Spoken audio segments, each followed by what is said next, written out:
За ер нь тэгээ олсныгоо хэрээр үрдэг, урсгалаа багсгадгүй. За тэгээд татвараар бүрдүүлж байгаа орлогоо нэрлсэн дотоодын нийт бүтээгдэхүүнийхээ харьцааг буулгадгүй. За ингээд төслүүдэд эренбэлдэггүй. За тэгээд шаардлагагүй санхүүжилтүүдийг хийдгээс болоод өнөөдөр тэгээд яг ийм байдалд очсон. Тийм учраас зүгээр миний хувьд бол сая шинэ засгийн газарт анх удаа төсвийн үрээ төсвийн бодлого хариуцлах юм үүрэг оногдлоо л. Тийм учраас юу гэж зорьсон бэ гэхээр сангийн сайд, эдийн засгийн хөгжлийн сайд хоёр бол юу гэх юм харилцаа сайн байж ер нь болохооргүй ажил юм бэл. Ажлын онцлог бол. Тэр макро тоонуудаараа чанга бариад тэрэнд нь төсвийг төлөвлөж явах хэрэгтэй болохоос биш.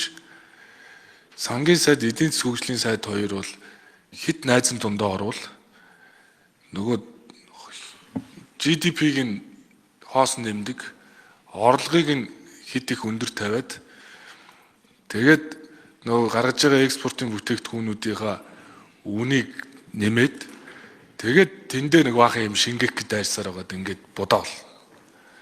Тийм учраас энэ удаагийн төсвүүдээр яг таны хэлж байгаа энэ урсгал зардлыг л ер нь 24% барья л гэж их зорьсон юм а.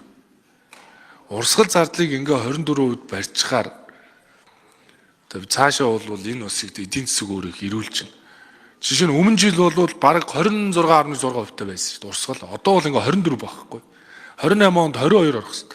Гэтэл ингээд багш хэмжээний цалингаа нэмэх гэхээр яг үнэн дээр 24 чинь 25% болохтол нэг их найдын орон зай гарахад яамлууд дээр байгаа төрийн үйл ажиллагаанд таналт хийхэд нэг 841 тэрбумыг гаргаж болох бололцоо бол байна л гэж ингэж үзээд байхгүй.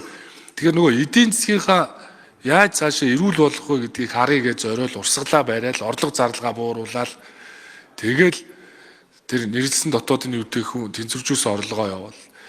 Тэгээд суур тэнцлийг нэг 2% эерэг байлгана гэж тооцоол. Тэгэл үтсэн. Тэгээ мэдээж одоо ингээд багш хэмжээний цалин үнэхээр бага байна. Тийм учраас одоо шийдгээр суурь гаргаж зам уу гэдгийг шаардж байгаа учраас засгийн газрын зүгээс бол явагдгийг төлөвлөж ирсэн ажлуудаа зогсооё. Тэгээ урсгалаасаа таны. За тэгээд яг хөө жилийн төлөвлөгөөний 24-ийг 25 болгох. Ер нь бүгдээрээ ер нь төсөвдөр цаашдаа бол ер нь эдийн засгийн богино хугацаанд эрүүлжүүлэе гэл нэг хэдэн макротойгоо хатуу бариад явах нь зөв юм байна л гэж одоо дүгнээд байгаа юм аа.